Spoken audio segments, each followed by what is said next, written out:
Hay demasiada bibliografía al respecto, lamentablemente, cómo Estados Unidos fue comiendo de diferentes países del mundo solamente por sus recursos petroleros, hidrocarburíferos, gas, en este caso también puede ser el litio. Lo que pretenden los países centrales es comerse a los periféricos para quedarse con sus recursos naturales.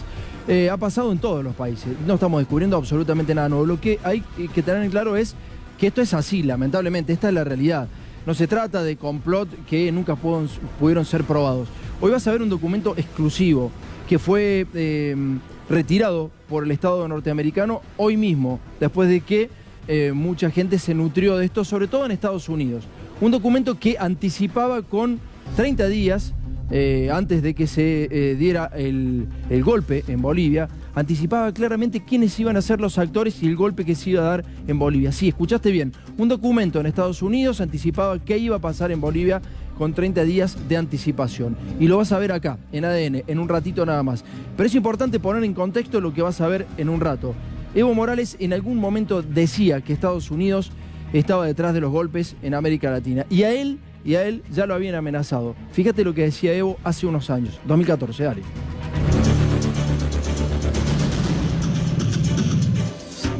En toda América Latina y el Caribe ha habido golpes de Estado, dictaduras militares, menos en Estados Unidos. Yo pregunto, ¿por qué en Estados Unidos no hay golpe de Estado? Claro, no hay un embajador de Estados Unidos en Estados Unidos, por eso no hay golpe de Estado en Estados Unidos. ¿Escuchaste eso, no? Evo Morales ya anticipaba lo que le iba a pasar a él, evidentemente que ya le llegaban los mensajes. Ahora vas a ver las pruebas de cada actor que participó en el golpe de Estado a Evo Morales por parte de Estados Unidos. Pero primero quería que conozcan la posición de Argentina. Esto lo dije la semana pasada. Alberto cuando va a México, Alberto cuando va al Grupo de Puebla, Alberto cuando empieza a dar mensajes a la comunidad internacional, fija claramente políticas que son de alguna manera una marcada de cancha muy importante a los Estados Unidos. Y eso se ha ido viendo durante todo el proceso de que fue electo Alberto Fernández. Fíjate lo que dijo ahora. Fuerte crítica de Alberto Fernández a Estados Unidos por Bolivia. Retrocedió décadas y volvió a lo peor de los 70. En los 70 se dio origen al Plan Cóndor y fueron por Allende, Salvador Allende, a Chile, que estaba en las mismas condiciones que hoy Bolivia. Yo les pediría a los hermanos bolivianos, por favor, si alguno lo está viendo, que anote las condiciones que tienen hoy económicas. ¿Cuánto crece el país? ¿Cuánto creció el PBI? ¿De quiénes son los hidrocarburos? ¿De quién es el litio? ¿De quién es el gas? ¿De quiénes son los recursos naturales? La pobreza y además también cuál es el índice de desigualdad en Bolivia. Anótenlo, porque dentro de 4 años lo vamos a llamar de nuevo y le vamos a preguntar cómo le fue con esta ida de Evo Morales. Vamos a ver qué pasaba con Carlos Mesa. Veamos qué pasaba con Carlos Mesa en el 2008.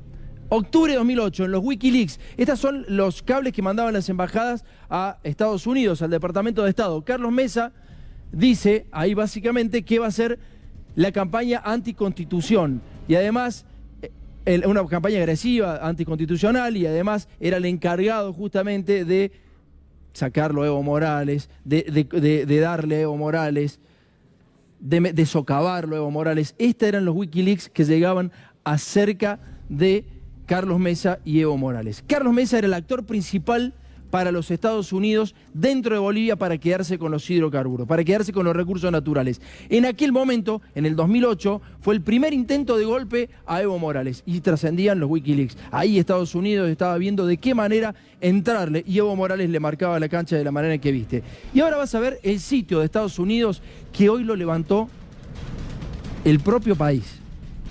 Hace unos días nosotros pudimos sacar unos print de pantalla y fíjate, se llama Behind Back Doors. 8 de octubre de 2019, ¿sí? Fíjate lo que dice, van a ir a Estados Unidos contra Bolivia, parte 1. Cómo Estados Unidos iba a ir contra Bolivia, la parte 1. Lo que va 30 días antes, ¿no? Estados Unidos va a ir contra Bolivia 30 días antes de las elecciones, antes de todo. Y ahora vas a ver qué decía el sitio, por qué Estados Unidos iba a ir contra Bolivia. Este sitio fue levantado hoy por Estados Unidos.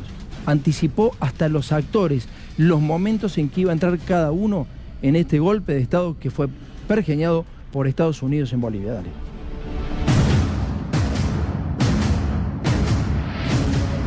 Sugerimos al presidente del Estado que renuncie a su mandato presidencial por el bien de nuestra Bolivia. He decidido renunciar a mi cargo de presidencia.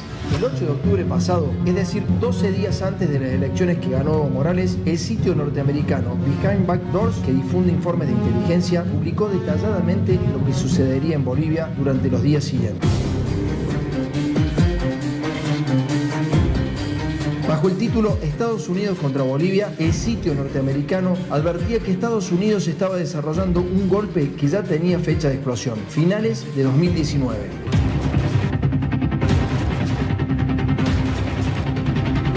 El informe señala que el diseño de los operativos se centralizó en Estados Unidos, donde residen expresidentes bolivianos como Gonzalo Sánchez de Lozada, célebre por ser un presidente de Bolivia que no sabía hablar español. Don Gonzalo Sánchez de Lozada, por el bien de nuestro país, por unirnos, por buscar un plan que es la síntesis de dos proyectos nacionales. El sitio norteamericano anticipaba que Estados Unidos financiaría el golpe en Bolivia a través de la USAID, una fundación de la CIA que fue expulsada por Evo Morales en el año 2013. Cada vez que Estados Unidos invade países, lo hace acompañado de una campaña de propaganda que reitera que es a nombre de la justicia, la libertad, la democracia. Quiero decirles, a Estados Unidos no le interesa la democracia, no le interesa los derechos humanos ni la justicia. Con esos fondos enviados por Trump, el sitio dice que se coordinarían acciones con militares retirados del ejército boliviano para derrotar al presidente.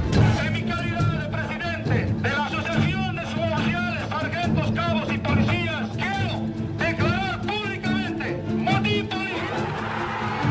Según el sitio, Estados Unidos ya esperaba un triunfo de Evo Morales en primera vuelta y por eso desplegaron un plan durante toda la campaña, paralizando el país y buscando generar el caos. Ahora les voy a hablar cómo ha hecho Estados Unidos la injerencia en mi país. Simply put, Morales is no friend of democratic values. His regime has solidified control at the expense of the people and our own national security interests. The Bolivian people need our help, Mr. Speaker. Además, el gobierno de Trump buscaría provocar una ruptura tanto en el ejército como en la Policía Nacional, con el objetivo de generar sublevación dentro de las fuerzas y dejar al presidente y al pueblo sin protección ante las protestas. La policía boliviana está con su pueblo.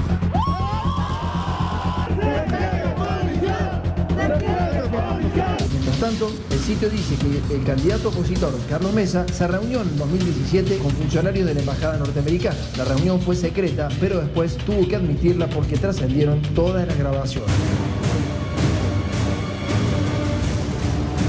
Después fue el turno de los funcionarios de la embajada norteamericana, Marianne Scott y Rolf Olson, que se reunieron de manera informal con representantes diplomáticos de Bolsonaro, Macri y Piñera. En esas reuniones, los enviados de Trump buscaban apoyo para que los países del Cono Sur denunciaran fraude en las elecciones que ganaría Evo Morales. Por esa razón, las cancillerías de Argentina, Brasil, Chile y Paraguay se pronunciaron como se pronunciaron.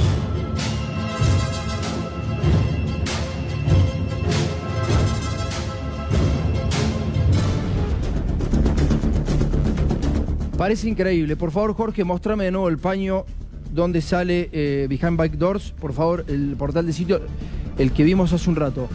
Todo eso lo decían el 8 de octubre de 2019. Estados Unidos estaba detrás del golpe. Dijeron que ya habían arreglado a los militares, que habían arreglado a la policía, que Evo Morales iba a ganar en primera vuelta. Tal cual lo dice el sitio. Fíjate la fecha, 8 de octubre de 2019. Y al final te decía quiénes iban a ser los actores que iban a participar de esto. Lo nombra Carlos Mesa, lo nombra Macri, lo nombra Piñera, nombra todos los que dijeron que no había golpe en Bolivia. O son videntes o los tipos son de la CIA y pasan información. Pero ¿sabes qué pasó hoy? ¿Sabes qué pasó hoy? Mostrame qué pasó hoy con el portal, Jorge. Porque no vas a poder encontrarlo hoy en internet. Fíjate. No existe más. Fue dado de baja. No existe. El sitio no existe. Esto hace Estados Unidos. El país de las libertades, el país de la democracia, el país de la no censura, el país que brega por las democracias en todo el mundo. Eso hizo Estados Unidos. Un sitio de internet de Estados Unidos anticipó con nombre y apellido todo lo que iba a pasar en Bolivia. Y esta es la segunda parte del mismo sitio. Toda la información la sacamos de ahí, 8 de octubre de 2019, hace más de un mes. Dale.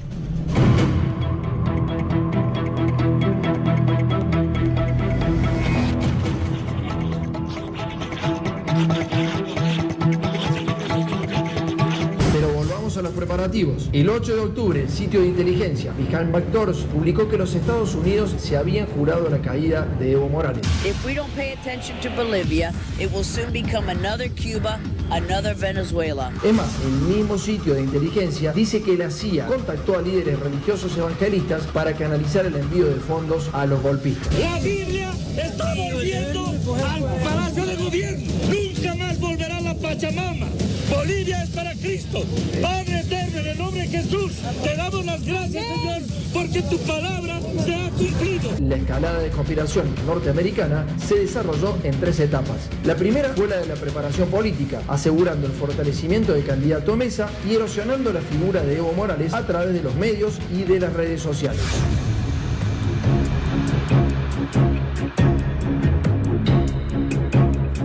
Parte de la tarea estuvo a cargo de Jorge Tuto Quiroga, expresidente de Bolivia, quien fue el contacto con la Organización de Estados Americanos. Nuestro pedido a la OEA, al señor Luis Almagro, para que en un tuit haga un pronunciamiento, tienen las actas, la misión de la OEA lo sabe.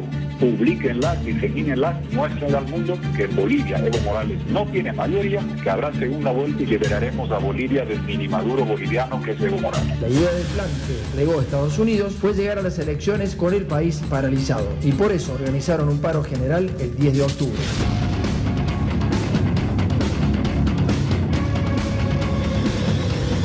El camino después de las elecciones incluía denunciar fraude, buscar apoyo internacional, pedir intervención de la OEA y proscribir a Morales. El sitio norteamericano también anticipó que Fernando Camacho sería uno de los protagonistas del pacto y que obedecía órdenes de un empleado de la Embajada de los Estados Unidos llamado Rolf Olson. Un golpe de Estado claramente orquestado por Estados Unidos y apoyado por fuerzas de inteligencia, tanto el Pentágono como el Servicio de Inteligencia Civil de Estados Unidos. Increíblemente, un sitio periodístico de Estados Unidos anticipó hace un mes lo que sucedería en Bolivia y lamentablemente todo se cumplió al pie de la letra.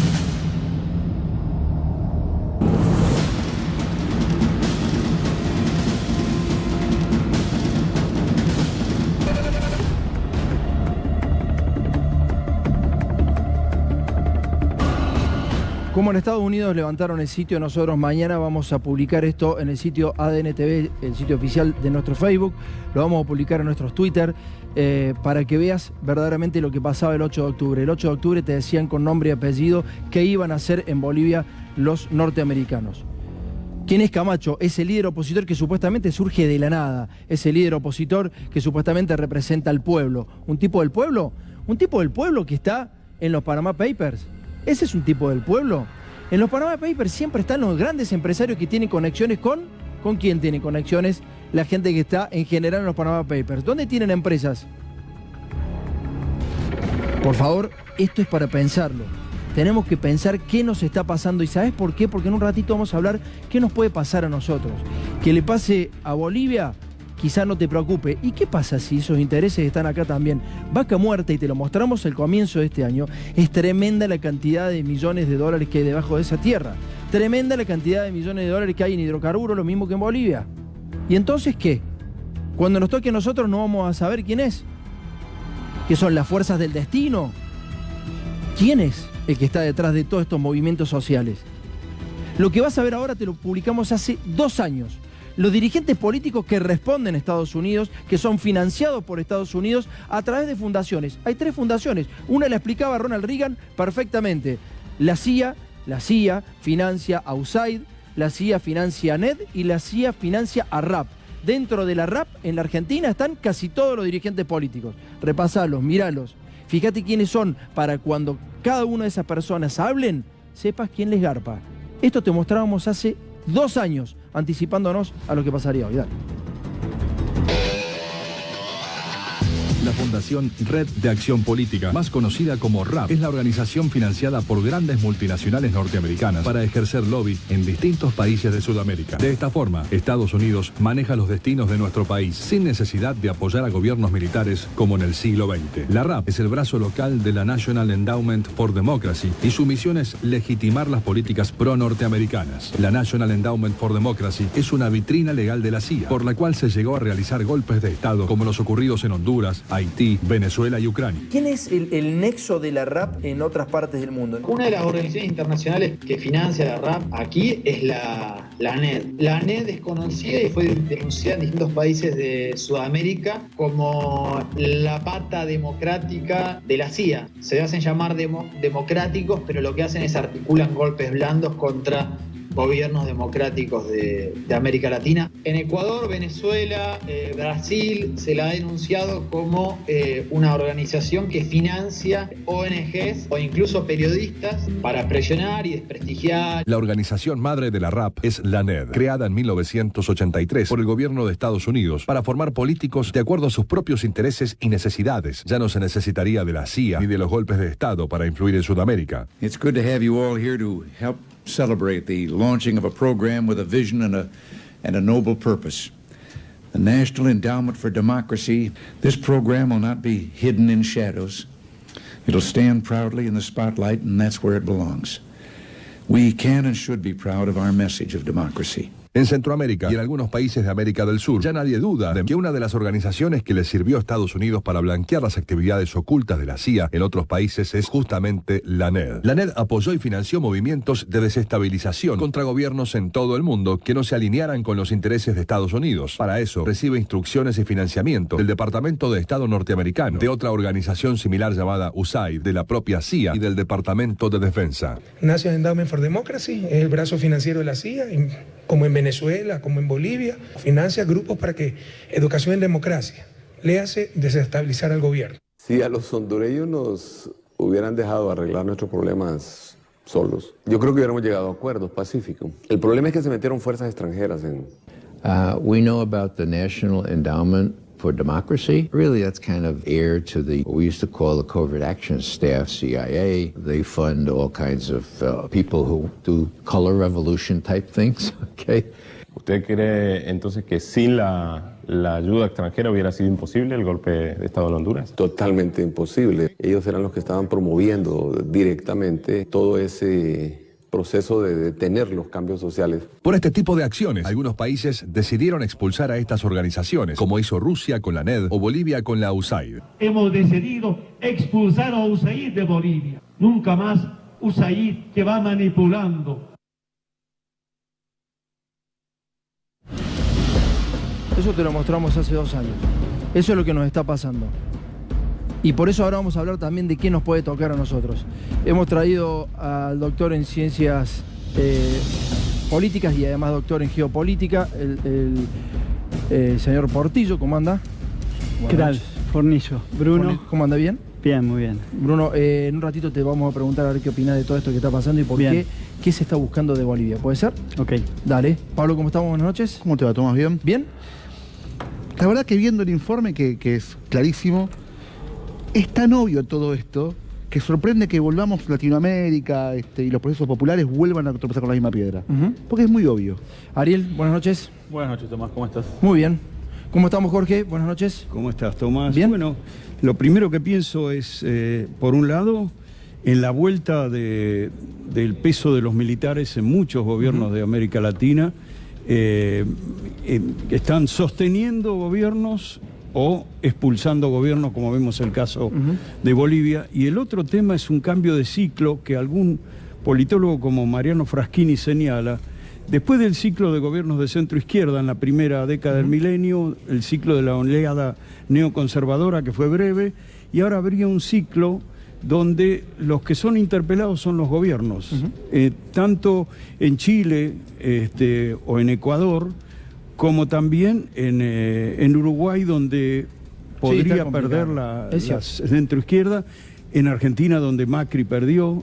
Los oficialismos están siendo sometidos a una interpelación popular. Está bien. El eje de Bolivia me parece que es diferente. De todas maneras, me parece, es una opinión particular. Me parece que a Bolivia hace rato que lo tenían en el centro de atención.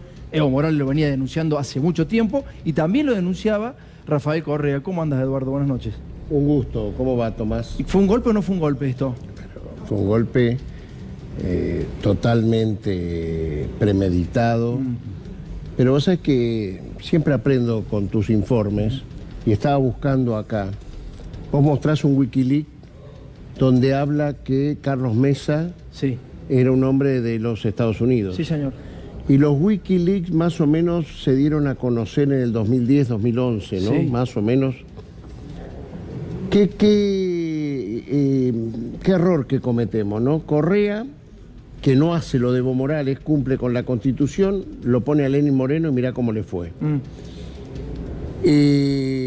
Evo confronta con Carlos Mesa.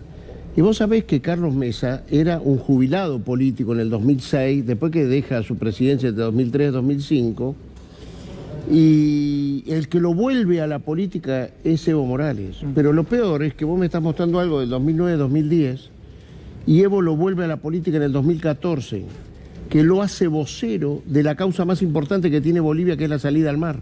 Bueno, era meterse... Cuando él está litigando en La Haya, lo pone a Carlos Mesa como el vocero para explicar en la comunidad internacional los derechos de Bolivia en la salida al mar, que es darle toda la comunicación, toda la prensa, a un hombre que ya en el 2010 estaba viendo que, según los Wikileaks, era un hombre de los Estados Unidos.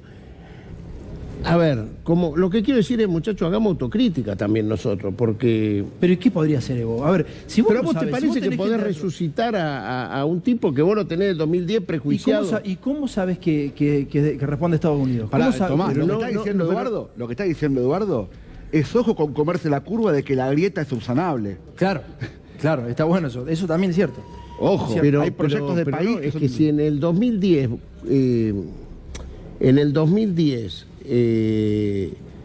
sabía ya Evo Morales que Mesa estaba en los Wikileaks, ¿cómo le vas a dar la vocería del tema más importante que tiene Bolivia? Yo digo esto porque me estoy metiendo en un lío, pero digo, también tuve la suerte el otro día cuando estuvo Dilma Rousseff de preguntarle a Dilma cuando Assange o ¿cómo se llama el que está en Rusia de los agentes que... Snowden, creo que fue Snowden, denuncia que le están pinchando los teléfonos a Dilma Rousseff en la Casa de Gobierno de Brasil, en Petrobras y en el BNDES, que Dilma inclusive no acude a una visita que tenía que hacer a Estados Unidos en señal de represalia.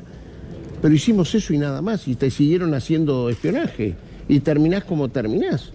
Bruno, esto es lo que no debe volver a suceder. Esto es lo dramático. Esto va a pasar siempre porque Estados Unidos está en todas y además Estados Unidos banca políticos de distintos lugares. Pero eso es lo que quiere decir, que porque Estados Unidos esté en todas no vamos a tomar las prevenciones que debemos tomar y que no podemos hacer demagogia con estas cosas. Será lindo que Mesa sea el vocero de la posición internacional de Bolivia, pero le estás dando un oxígeno que lo va a usar para esto. Eduardo, vos estás hablando de los extranjeros. ¿Por qué no te metes acá a los políticos rap y te fijas quiénes son? Hay de izquierda, hay peronistas, hay del PRO, mucho del PRO obviamente, pero fíjate quiénes son y quiénes están financiados. No los he visto. Y bueno, ahora están levantando también la página. Bruno... Pero vos lo tenés, vos lo vas a poner. Ya lo pusimos. Y cada vez que hablamos de estas cosas, los políticos se enojan con Clatterback, eso es lo que está alrededor. Claro, exactamente, Clatterback. Exactamente. Bueno, sí, ya sé quién es. Todos sabemos quiénes Patricia son. Bullrich, Todos sabemos quién lo banca.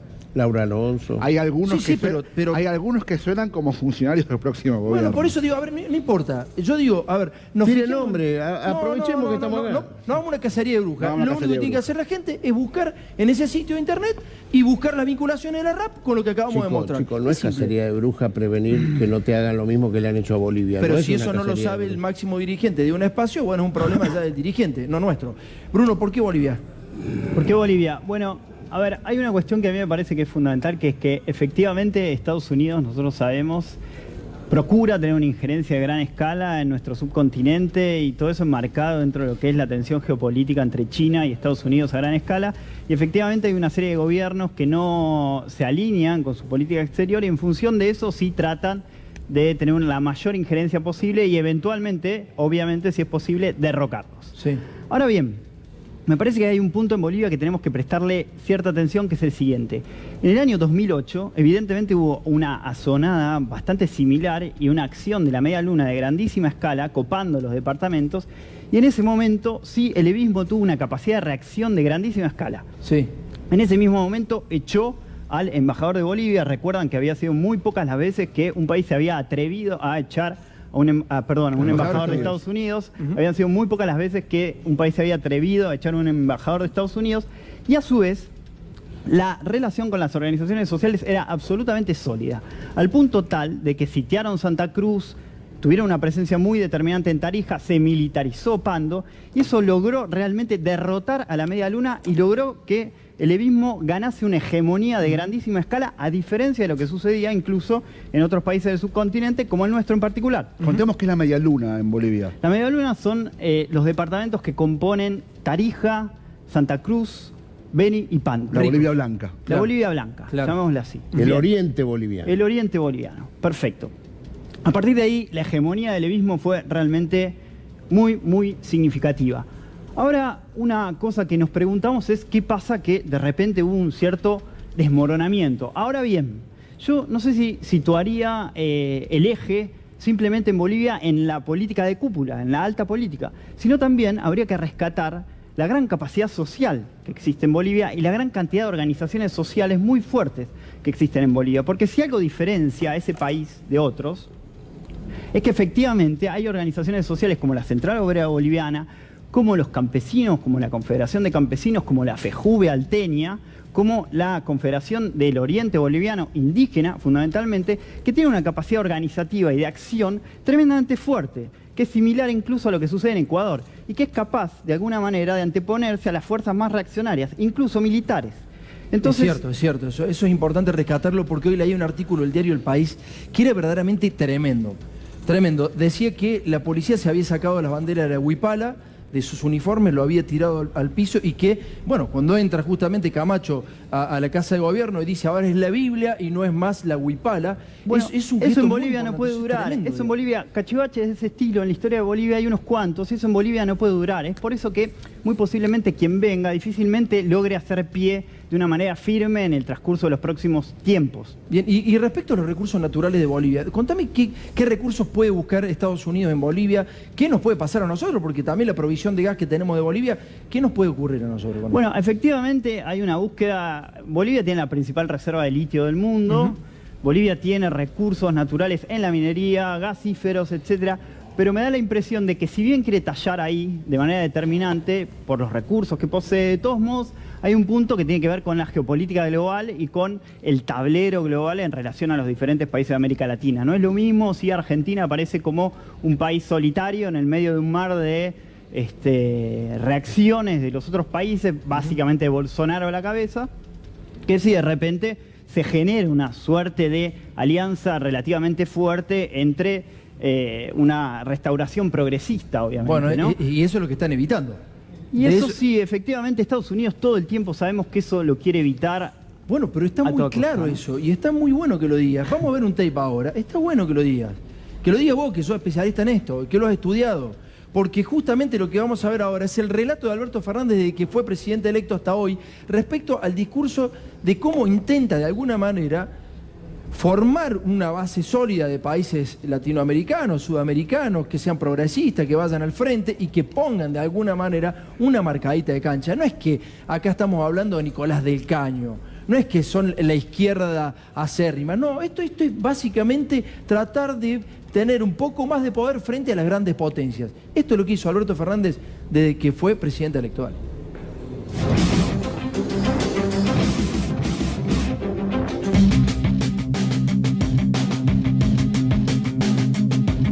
Para mí es una alegría verlo a Lula. Lula es alguien muy importante para todos nosotros. Los argentinos tenemos un enorme reconocimiento a Lula. Eu te confesso que eu fiquei muito feliz, mas muito feliz, con la visita de Fernández. La detención de Lula, además, es una mácula al Estado de Derecho. A mí me preocupa enormemente que estas cosas ocurran en nuestro continente.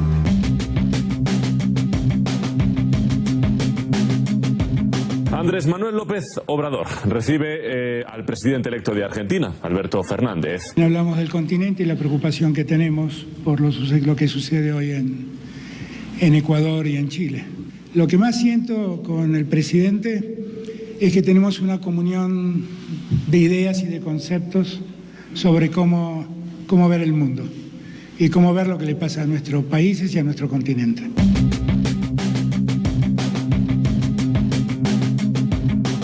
Tan feliz estoy de saber de su libertad, que me encantaría que el 10 de diciembre Lula y ella estén acompañando. La sugerencia de siempre me dijo, pero eso será prudente.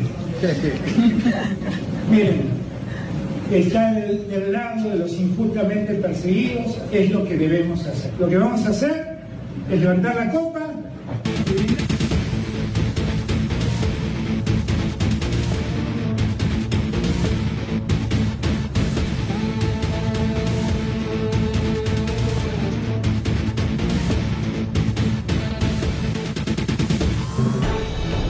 Atacaron la residencia del embajador argentino en Chile.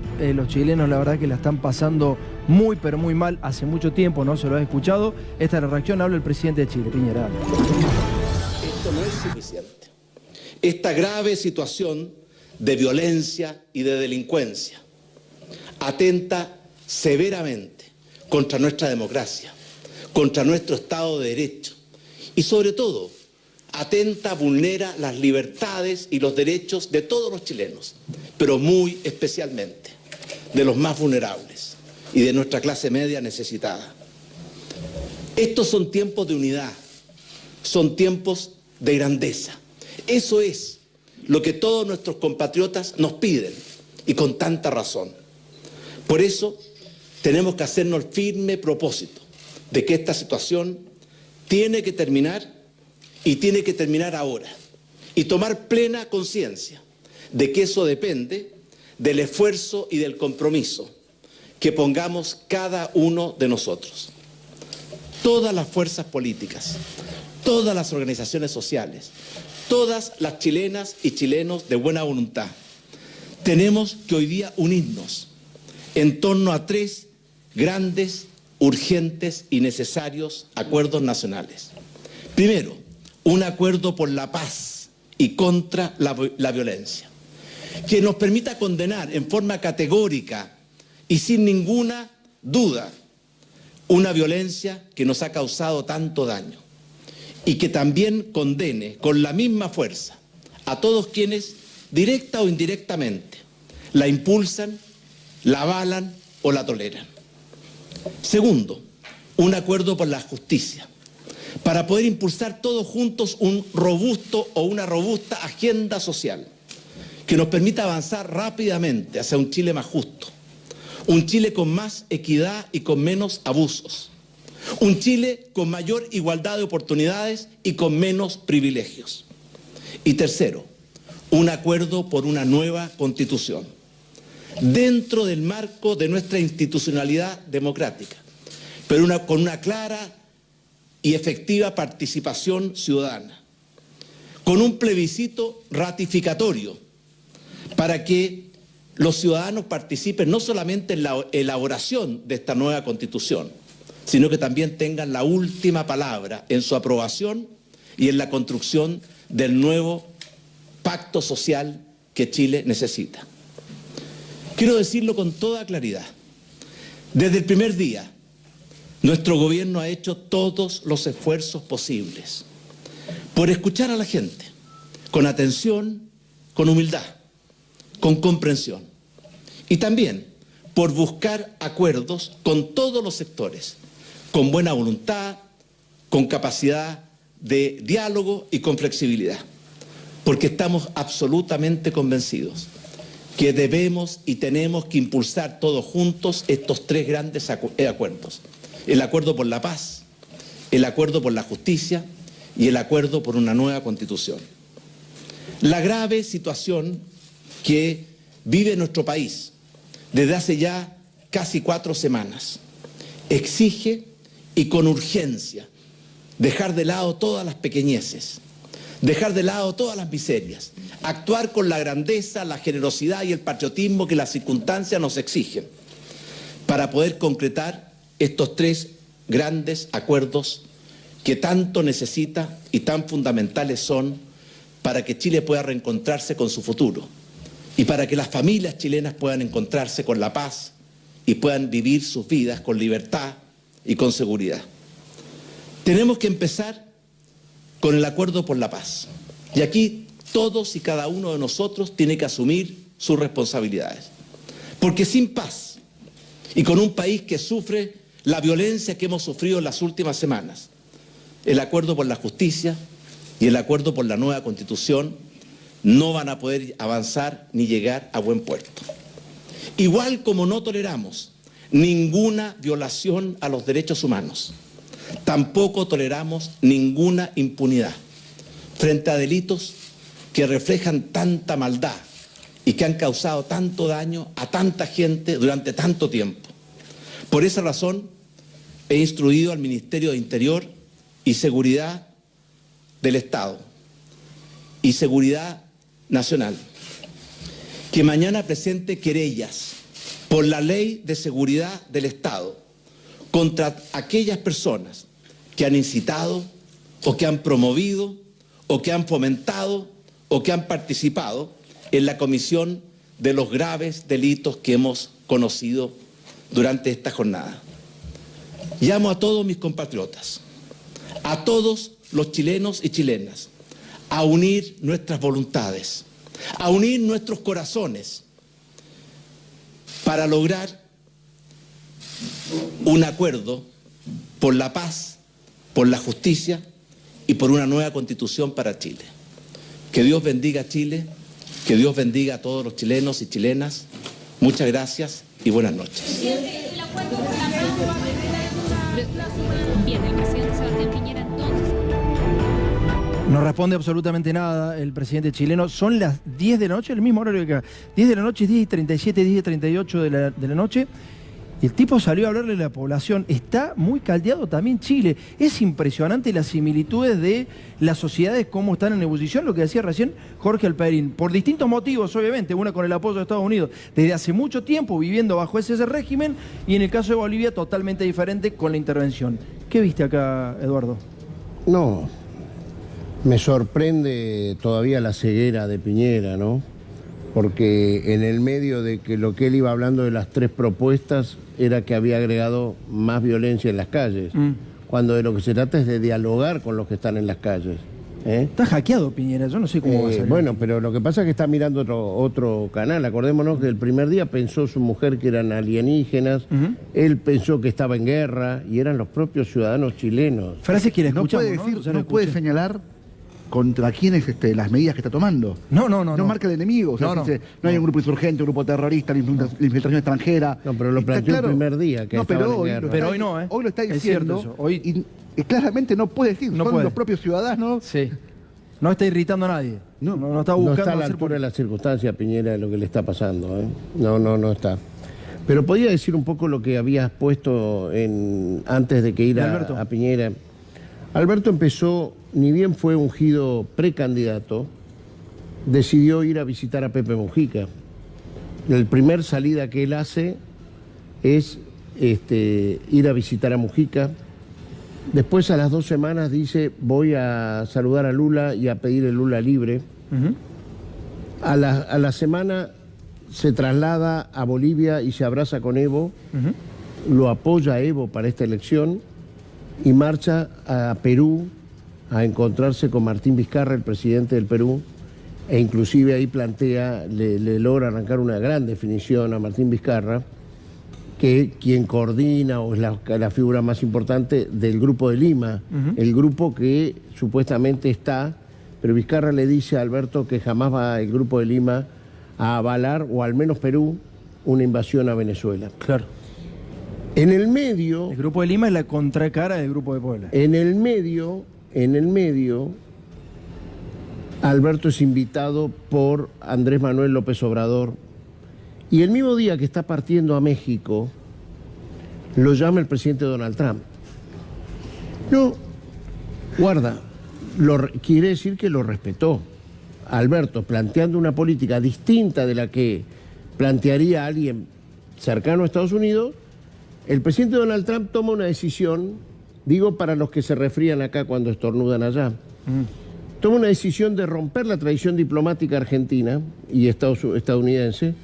Es la primera vez que un presidente de Estados Unidos decide llamar personalmente a un presidente electo argentino. No es poca cosa. No es poca cosa. Hasta ahora, hasta este momento, hasta este llamado... ¿No habrá sido una advertencia? No fue ninguna advertencia. No fue ninguna advertencia.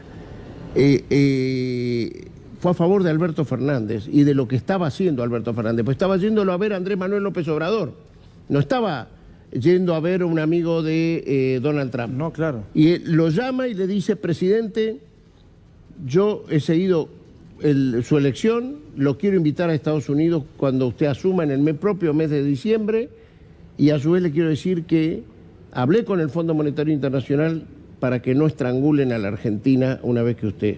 Más o menos esa es la traducción que yo hago de las palabras usadas por... Pero hay una cosita... Digo esto porque inclusive en México, según trasdicen los diarios, hubo 2 visitas de emisarios de Donald Trump hacia Alberto Fernández. En ningún caso le habló de Bolivia. En ningún caso se habló de Bolivia. Lo de Bolivia, yo estaba en la cumbre de Puebla, empieza a ponerse duro el sábado, ¿no? El domingo que tenía que venir una senadora boliviana a exponer a Puebla, dice que no puede llegar y sale por teleconferencia. Y sí, y ahí cambió todo. Y fue Alberto Fernández que se puso al frente y que dialoga con Evo el sábado, y gracias a Dios que estaba Zúñiga acá, el vicecanciller mexicano, y ahí se articula el salvarle la vida a Evo y a su vicepresidente. Dale. Sí, no, 2 cosas que me parece que las novedades que se están marcando con muchísima fuerza en este periodo tienen que ver con 2 puntos que son salientes, ¿no? Por un lado, lo que tiene que ver con la política de calles, ¿no? Tremendamente fuerte en diferentes países. En Ecuador por un lado, en Chile por el otro, pero en Bolivia de cierta manera también, y ahora podría decir por qué. Eso por un lado. Por otro lado, lo que tiene que ver también con la economía. Fijémonos también, y la poca importancia de la economía pensada en términos productivistas clásicos, ¿no? Fijémonos que Evo Morales era capaz de mostrar unos guarismos económicos realmente incomparables, claro. Efectivamente. Y sin embargo, eso no fue suficiente para poder amalgamar las fuerzas de una manera tal de que blandiesen una resistencia de grandísima escala, ¿sí? Lo cual nos vuelve a situar de pleno en la cuestión de la política, ¿no? Entonces, hay 2 puntos acá que me parece que vale la pena subrayar. La importancia de la política, por un lado, y por otro lado, la importancia de la política de calles, fundamentalmente, porque es lo que se está viendo en esta suerte de larvada guerra civil que existe a gran escala en el subcontinente, ¿sí? Parte de lo que sucede con Evo Morales, incluso, tiene que ver con que él tenía un caudal ético tremendamente fuerte, que de alguna manera lo sigue teniendo, pero que también hay que ver cuáles son las comunicaciones que tuvo con esas organizaciones de base tan significativas. Entonces, para la política que viene, es bien significativo también pensar cuáles son las relaciones políticas que se establecen entre el poder superior, llamémoslo así, y lo que son las organizaciones populares de base. Está bien, ¿no? Está bien, es buena. Entre el Palacio y la calle. Sí, me gustaría preguntarle rápidamente la última, a Eduardo, dale. ¿Qué escenario se arma Alberto Fernández cuando uno imagina un gobierno de Alberto Fernández que empieza con una mano derecha en el cuello, digamos, ¿no? Todo lo que rodea a la Argentina, pero al mismo tiempo esos gobiernos de derecha, en cada caso que uno examina, están en problemas. Chile está en problemas, Bolivia, por supuesto que no tiene liderazgo por ahora visible, está en problemas Brasil, donde está cayendo la popularidad de Bolsonaro. El mundo está en problemas, Guatemala, también. Honduras, Haití. Bueno, pero estos que están cerca... el mundo está en problema. Hoy hay una sublevación por una mayor igualdad. O sea, el mundo se está sublevando ante la desigualdad, ¿no? Bueno, el mundo es el que va construyéndose. A mí me parece muy importante el eje que intenta armar Alberto, México-Argentina. Y bueno, vamos a ver cómo evoluciona la elección de Uruguay, ¿no? Digamos que el momento internacional en el cual le toca presidir el país a Alberto es un momento, digamos, de soledad en cuanto al pensamiento político propio, pero bueno, el mundo también, no es que el mundo está a favor de los otros, el mundo está diciendo basta, ¿no? Un amigo en común, tuyo y mío, Oscar Raúl Cardoso, decía: Marx ha muerto, Dios no existe y yo no me siento nada bien. Creo que eso es lo que le está pasando hoy al mundo, ¿no? Gracias, Eduardo. Un placer, en serio, por haber venido. Muchas gracias. Muchas gracias. Muchas gracias, Bruno. Muchísimas gracias por haber venido. Empezamos con las redes sociales. ¿Cómo actuaron las redes sociales para el golpe de Evo? Dale, Pablo. Voy a aprovechar que todavía Eduardo no se fue para engancharme con lo que estaba hablando recién él respecto de la relación entre Trump y Alberto Fernández. Es un error y en este contexto que estamos tratando de explicarle a la gente qué está pasando en la política internacional, es un error leer la política internacional de manera lineal, diciendo estos son los malos, estos son los buenos. Es un error. Y la Embajada de Estados Unidos es un factor de poder importante en todo el mundo, pero el gobierno de Estados Unidos, los que saben, dice que está compuesto por 4 poderes. El presidente, el Capitolio, la burocracia y las agencias. Las agencias entre la CIA, la DEA, y un montón más. Por eso, en esa falta, hay un sexto poder que te voy a agregar, que son las grandes empresas transnacionales que hoy manejan, entre otras cosas, la comunicación. Arrancamos, Jorge, con el tuit de Alberto Fernández. Quería contar una historia, iba a ser mucho más larga, pero la historia de Bolivia lo va a comprimir, pero vamos a terminar justamente en cómo impacta esto en Bolivia. Alberto Fernández hace unos 10, 12 días estuvo parlamentando con Roberto Labaña y estuvo fuera del radar de los periodistas un tiempo largo. En ese momento corrió el rumor de que Alberto Fernández no se lo podía encontrar porque estaba enfermo, supuestamente se estaba haciendo algún estudio, Instituto de Diagnóstico. Esto inclusive algún portal como Perfil lo levanta como noticia diciendo es un rumor, pero lo pone como noticia. Es la segunda vez que se lo hacen. Es la segunda vez que se lo hacen y Alberto le echa la culpa a Marcos Peña y a los trolls. Vamos a empezar un poquito a caminar cuánto juegan las redes en estas cosas. Esto es Twitter, que es muy manejable por poca gente. Pero sigamos con Facebook. Vamos con la siguiente placa. Quiero contarte un señor que se llama Mark Zuckerberg en Argentina domina estas 3 redes sociales y en todo el mundo. Facebook, Instagram y WhatsApp. Sí. Ahí tenés la cantidad de gente que tiene. Tremendo. El tipo sabe lo que hacemos todos nosotros. Es el verdadero papa. Claro. A ver, y sabe los pecados de todo el mundo en el momento, si quiere. Zuckerberg estuvo dando vueltas por el Capitolio estadounidense hace cosa de un mes y medio, justamente porque, como no le alcanza con esto, quiere tener una moneda propia. La criptomoneda que se llama Libra. Sí. En ese momento, la criptomoneda vendría a ser no solamente manejo las comunicaciones, sino que te manejo la plata. La plata, claro. Un fenómeno. Zuckerberg no sé qué tiene poder, que prende un kiosco. Tiene más poder que algunos países. En ese momento se relativizó su reclamo de la moneda en el Capitolio, pero volvió a traerse 2 temas sobre Facebook. ¿Cómo jugó en la elección estadounidense, donde la propia Hillary Clinton dice Facebook fue manipulado, o mejor dicho, se usó Facebook para manipular el votante vía aquellos nodos de información falsa que algunos atribuyen a Rusia? Voy a tirar una postilla de política internacional. Eso que Estados Unidos se retira de Medio Oriente y deja que Rusia vuelva a jugar un rol en algún lugar. Como que hay grandes acuerdos, ¿no, Eduardo? Que todo tiene que ver con todo. Pero bueno, seguimos con los kurdos, ¿no? ¿Cómo? Claro, qué raro, se corrieron para que avancen los rusos. Y aparte, en esa posición de Zuckerberg en el Capitolio, una muy interesante diputada, que se conoce como Alexia Ocaño Cortés, le planteó directamente si estaba dispuesto Facebook a retirar publicidad falsa. Porque Facebook vive de la pauta publicitaria, vive de lo que pagan la gente para avisar. Sí. Y Zuckerberg 3, 4 veces le repreguntaron y claramente dijo que no.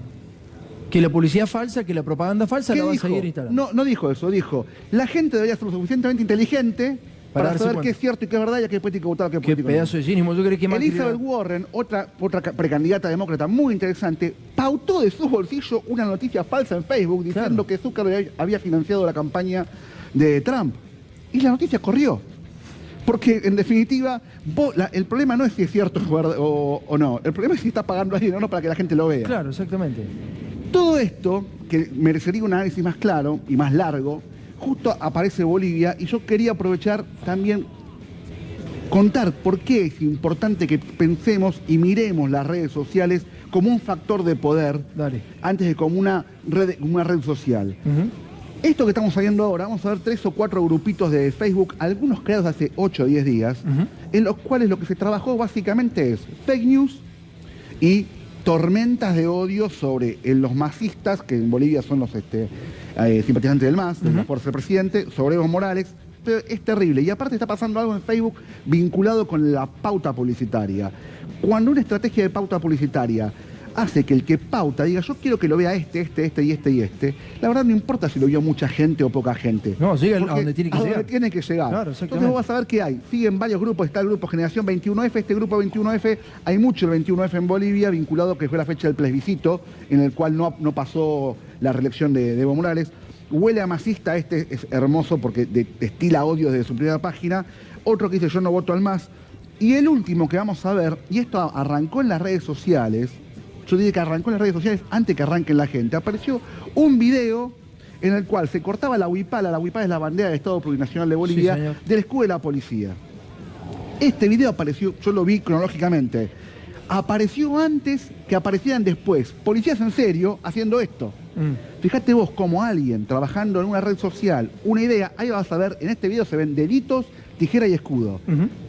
Pero generó la chispa, generó la mecha, para que después muchos policías se animaran.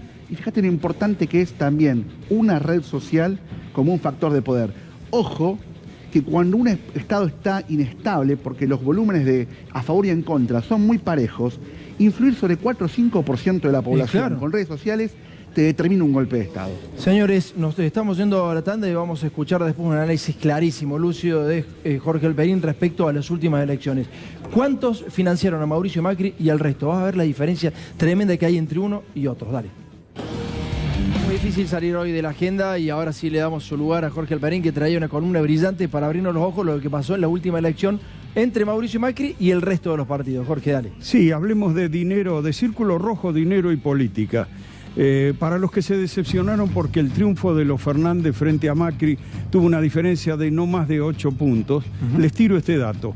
La fuerza política que perdió directamente en la primera vuelta recibió 67 millones de pesos de aportes empresarios contra solo 3 millones que recibió la fuerza que ganó el Frente de Todos. Es decir, 22 veces menos recibió el Frente de Todos. 67 millones de pesos Cambiemos, Junto por el Cambio. Sí, y 3 millones el Frente de Todos. ¿Por qué? ¿A qué lógica se Bueno, las razones son evidentes. El 95% entonces de los aportes empresarios fueron a Juntos por el Cambio.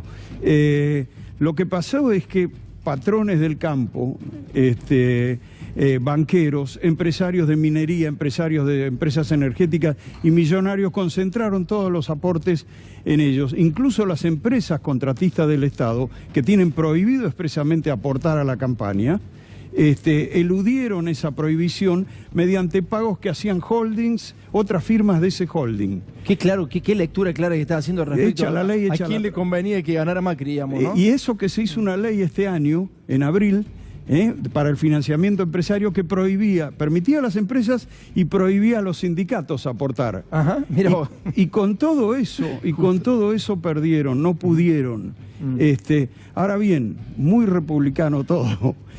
Salvo por el hecho, como dicen dos entidades, la Asociación Civil por la Igualdad y la Justicia, ASIC, y el Centro de Estudios Metropolitanos, CEM, que advierten que el financiamiento privado empresario de la política profundiza la desigualdad, debilita, vuelve más fuertes a las élites económicas, debilita a la representatividad y finalmente genera incentivos para que los partidos que llegan al poder después tomen decisiones que favorecen a los aportantes y en contra del bien común. Entonces, vos fíjate, hay una cosa, cuando no existía el permiso, hasta esta ley, hasta este año, desde el 2009 estaba prohibido, directamente hubo aportes de todo tipo ilegales, buscando formas de eludir el problema, haciendo aportes al partido para otra cosa que en el fondo eran para la campaña electoral, poniendo aportantes fachada, que eran testaferros en realidad, distintas formas ilegales de aportar hasta ese momento. Hay una denuncia que hizo el periódico Construar, que hasta el 2018, en 2 años, Macri les otorgó contratos del Estado por 13.000 millones a aportantes de su campaña de 2015. Y Hugo Alconadamón recordó que en 2015 Macri presionó a los empresarios diciéndoles que pusieran el 1% de su patrimonio porque el 99% restante con él de presidente se iba a valorizar. Bueno, ahora ganaron o perdieron. Parece que perdieron porque fue derrotado Macri, a donde más apostaron. Sin embargo, van a buscar el flirt con los Fernández y en definitiva tienen la fuerza principal de diputados, 119 diputados de Juntos por el Cambio y 28 senadores en bancas de Senado, como para frenar cosas que puedan afectar sus intereses. El dinero con las mayorías anda más o menos, pero el dinero con la política se lleva muy bien. Le pido 1000 disculpas a Leberco, nos pasamos un poquitito de tiempo, gracias Jorge. Nos encontramos mañana con ustedes a las 22 horas, se quedan con Ale ahora en Brotes Verdes. Muchas gracias.